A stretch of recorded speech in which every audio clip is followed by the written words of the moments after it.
Hi friends, welcome to my channel. Brahmadi serial upcoming ఎపిసోడ్లో ఏం జరగబోతుందో ఈ రోజు మన ప్రైవేట్ చూసి క్లియర్గా తెలుసుకునేద్దాం. దానికంటే ముందు ఫస్ట్ టైం కనుక మా ఛానల్ని చూస్తున్నట్లయితే మా ఛానల్ని సబ్స్క్రైబ్ చేసుకోండి. అలానే పక్కన ఉన్న గంట సింబల్ కూడా క్లిక్ చేసేయండి. ఇక వీడియోలోకి వెళ్ళినట్లయితే దుగ్గిరాల వారి ఇంట్లో అనామిక కుట్ర. అనామిక వల్ల 100 కోట్ల రూపాయల అప్పు విషయం బయటపడడంతో కావ్యని నిందిస్తున్న ధనలక్ష్మి, ఇల్లు వదిలి వెళ్లిపోతున్న కావ్య, షాక్ లో రాష్. ఎందుకు అసలు సీరియల్ ఏం జరిగింది? నిజంగానే కావ్య ఇంట్లో నుంచి వెళ్లిపోబోతుందా? అసలు 100 కోట్ల అప్పుకి కావ్యకి ఎటువంటి సంబంధం లేదు అని చెప్పేసి సీతారామయ్య చెప్పినా సరే ఇంట్లో వాళ్ళందరూ ఎందుకు పట్టించుకోవడం లేదు? నిజంగానే కావ్య వెళ్లిపోబోతుందా? అసలు సీరియల్ ఇది ఎలా జరగబోతుంది మీరు తెలుసుకోవాలి అనుకుంటే ఈ వీడియోని అక్కడ స్కిప్ చేయకుండా ఎండింగ్ వరకు చూసేయండి. అప్పుడే మీకు క్లియర్ గా అర్థమవుతుంది. అలానే మా వీడియోని ఇప్పటివరకు కనుక లైక్ చేయనట్లయితే వెంటనే ఒక లైక్ చేసేయండి. సరేనండి, సీరియల్ ఏం జరగబోతుందో చూసి తెలుసుకుందాం. ఇక సీరియల్ కనుక చూసుకున్నట్లయితే రాజ్ కావ్య కలిసి 100 కోట్లు అప్పు చేసి మీరు తినే తిండి వాడే కార్లపై ఏ పనికైనా సరే డబ్బు ఖర్చు పెట్టాలన్నా వాటన్నిటికీ ఆంక్షలు పెట్టారంటూ మొత్తం బయటపడుతుంది అనామిక. దాంతో అప్పు విషయం అనామిక ఇంట్లో వాళ్ళందరి ముందు బయట పెట్టడంతో ఇక నిజం తెలుసుకున్న ధాన్యలక్ష్మి, రుద్రాని ఇద్దరు కూడా ఇంట్లో రాజాంతం అయితే మొదలు పెడతారు. ఇక ధాన్యలక్ష్మి అయితే చాలా కోపంతో రగిలిపోతూ ఉంటుంది. ఇక రాజ్ కావ్యలిద్దరిని కూడా హాల్లో నిలబెట్టి వాళ్ళిద్దరిని నిలదీస్తూ ఉంటుంది. ఇక కావ్య అయితే నిజం చెప్పేందుకు ప్రయత్నిస్తుంది, కానీ రాజ్ మాత్రం అడ్డుకుంటాడు. ఇప్పుడు కళావతి, నా అనుమతి లేకుండా నువ్వేమీ చేయలేదు కాబట్టి సమాధానం నేనే చెప్పాలి అంటాడు. ఇక దాంతో కావ్య మాత్రం మౌనంగా ఉంటుంది. ఇక వెంటనే రాజ్ అయితే 25 కోట్లు అప్పు తీర్చాం, ఇంకా 75 కోట్లు త్వరలో తీర్చబోతున్నాం, ఇంతకు మించి మేమేం చెప్పినా సరే మీరు వినే స్థితిలో లేరంటాడు రాజ్ అయితే. దాంతో ధాన్యలక్ష్మి, రుద్రాని ఇద్దరు కూడా ఒక్కసారిగా షాక్ అవుతారు. చూడండి, మీరందరికీ కూడా నేను ఒకటే చెప్పదలుచుకున్నాను, అప్పుల నుంచి ఒక్క రూపాయి కూడా మా సొంతానికి మేము ఎప్పుడు కూడా వాడుకోలేదు, అదొక్కటి మీరు నమ్మితే చాలు అంటూ కావ్యను తీసుకుని అక్కడి నుంచి రాజ్ అయితే వెళ్ళిపోతాడు.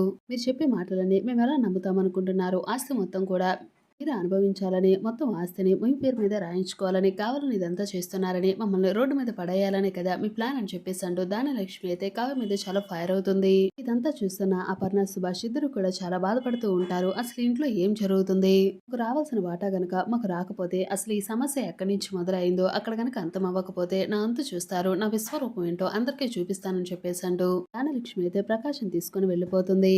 ఇక అపర్ణ, సుభాష్ ఇద్దరు కూడా ఆలోచిస్తూ ఉంటారు, ఏంటండి అసలు ఇంట్లో ఏం జరుగుతుంది? రాజ్ కావ్య ఏది చేసినా సరే ఇంటి మంచి కోసమే చేస్తారని మనకు మొదటి నుంచి తెలుసు కదా. వాళ్ళు ఏది చేసినా సరే మనకి చెప్పే చేస్తారు కదా. ఈసారి ఎందుకు వీళ్ళు ఇలా చేస్తున్నారు? నిజానికి అసలు ఇంటి పరువు తీసే మనిషి మన రాజ్ అసలు కానే కాదు, అలానే కావ్య డబ్బు మనిషి అసలే కాదు. నిజానికి వీళ్ళిద్దరూ ఇలా చేస్తున్నారంటే, అందరి చేత ఇలా మాటలు పడుతున్నారు అంటే, అసలు బ్యాంక్ వాళ్ళు నోటీస్ పంపించారు అంటే, 100 కోట్ల రూపాయలు ఉందంటే ఇదేదో బలమైన కారణమే అయి ఉంటుంది. అందుకే వాళ్ళు ఏం సమాధానం చెప్పకుండా మౌనంగా ఉంటున్నారు. మనం అడే ప్రతి మాటకు కూడా వాళ్ళు బాధపడుతూ ఇది అన్నా సరే అలానే మౌనంగా ఉంటున్నారు. ఎందుకండి అసలు రాజ్ వీళ్ళ చేత ఇన్ని మాటలు పడాలి? అసలు ఏం జరిగిందో అందరికీ చెప్పేయచ్చు కదా అని చెప్పేసి అంటూ అపర్ణ అయితే సుభాష్ ముందు చాలా బాధపడుతూ ఉంటుంది. సుభాష్ కూడా, చూడు అపర్ణ, నువ్వేమీ దిగులు పెట్టుకో, మాకు రాజ్ చెప్పాడు కదా త్వరలో ఆ 75 కోట్ల అప్పు కూడా మొత్తం తీర్చేస్తాము అని. దానికి వాళ్ళు ఒక్క రూపాయి కూడా వాళ్ళు అసలు వాడుకోవడం లేదు.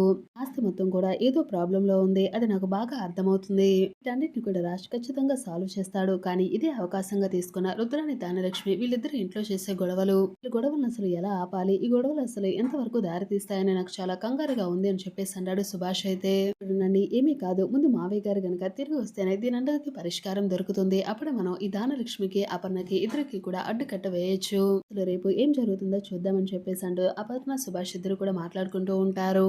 మరోవైపు రాజ్, కావ్య ఇద్దరు కూడా ఆలోచిస్తూ ఉంటారు, అసలు అనామికకు ఈ విషయం ఎలా తెలిసిందో నాకు కూడా తెలియడం లేదండి. అసలు అనామిక మన కుటుంబాన్ని ఏం చేయాలనుకుంటుంది? ముందు అసలు ఈ అనామికను అడ్డు ఎలా తొలగించుకోవాలి అని చెప్పేసి అంటూ రాజ్, కావ్య ఇద్దరు కూడా చాలా బాధపడుతూ ఉంటారు. చూడండి, ఎలాగైనా సరే 100 కోట్ల విషయం ఎలాగో ఇంట్లో వాళ్ళందరికీ తెలిసి దాని గురించి గొడవ చేస్తున్నారు. తాతయ్య గారి గురించి తెలియలేదు కాబట్టి మనం దీని పట్ల సంతోషించాలి.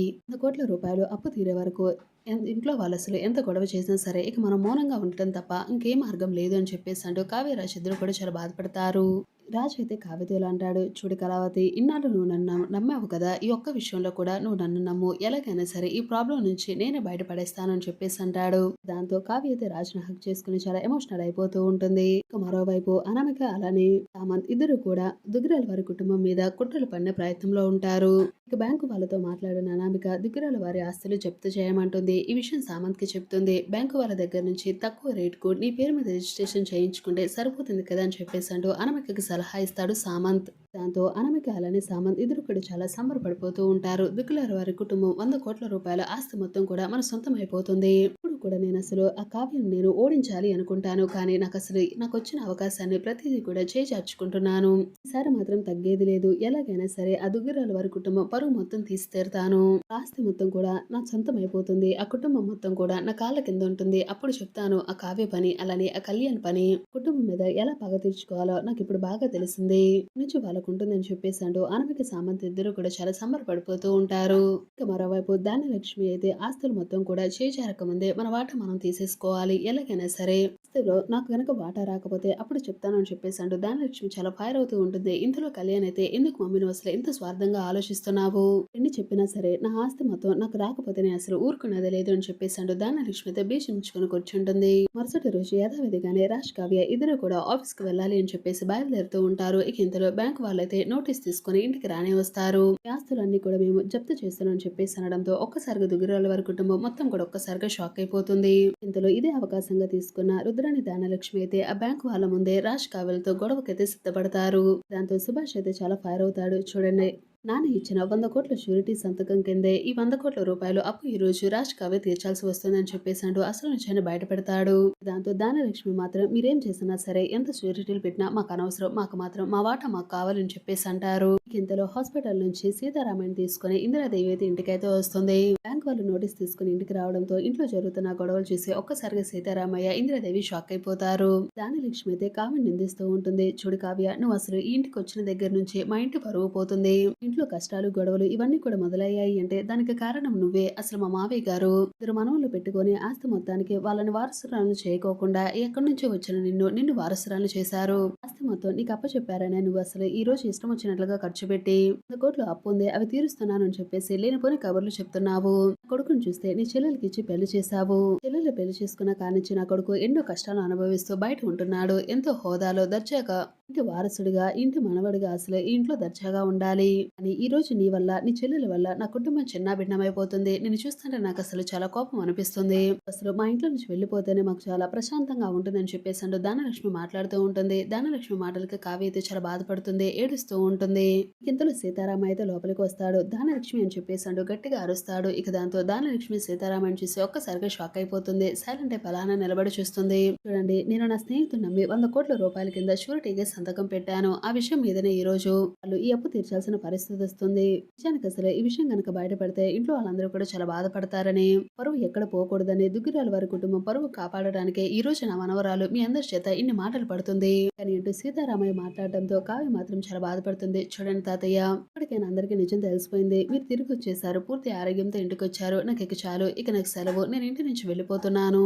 చేయని తప్పులకి అందరి చేత మాటలు పడాల్సిన అవసరం నాకు లేదని చెప్పేశాడు. కావ్య అయితే ఇంట్లో నుంచి వెళ్ళిపోబోతూ ఉంటుంది. ఇక రాజ్ అయితే ఒక్కసారిగా కావ్యని అడ్డుకుంటాడు. చూడు కళావతి, కనీసం నా కోసమైనా నువ్వు ఇంట్లో ఉండాలి కదా. నా భార్యగా నీకు ఇంట్లో ఉండే స్థానం ఉంది. నువ్వు ఇంట్లో నుంచి ఎక్కడికి కూడా వెళ్ళడానికి వీల్లేదు. ఇంతలో ఇందిరాదేవి సీతారామయ్య కూడా కావ్యని అయితే అడ్డుకుంటాడు. చూడమ్మ కళావతి, చూడమ్మ కావ్య, నువ్వు ఇంట్లోనే ఉండాలి, ఎక్కడికి కూడా వెళ్ళడానికి వీల్లేదు. ఎవరికి ఏ ఆస్తులు కావాలో వాళ్ళందరికీ కూడా నేను రాసి ఇచ్చేస్తాను. నీకు మాత్రం నా సొంత మనవరాలిగా ఇంట్లోనే ఉండాలి అని చెప్పేసాడు సీతారామయ్య చెప్తాడు. దాంతో ఆస్తి రాసిస్తానని చెప్పేసాడు సీతారామయ్య అనడంతో ధాన్యలక్ష్మి అయితే సైలెంట్ అవుతుంది. చూసారు ఫ్రెండ్స్, రాబోయే మన బ్రహ్మడి సీరియల్ అప్కమింగ్ ఎపిసోడ్ అయితే ఖచ్చితంగా అయితే జరగబోతుంది. ఎలాంటి జరగని చెప్పేసి మరైతే కోరుకుంటే వీడిని తప్పకుండా ఒక లైక్ చేయండి. అంతేకాకుండా మా ఛానల్ నుంచి బ్రహ్మడి సీరియల్ అప్కమింగ్ ఎపిసోడ్ ఏం జరుగుతుంది డైలీ తెలుసుకోవాలనుకుంటే మన ఛానల్ సబ్స్క్రైబ్ చేసుకోండి. అలానే పక్కన ఉన్న గణేష్ సింబల్ కూడా క్లిక్ చేసేయండి.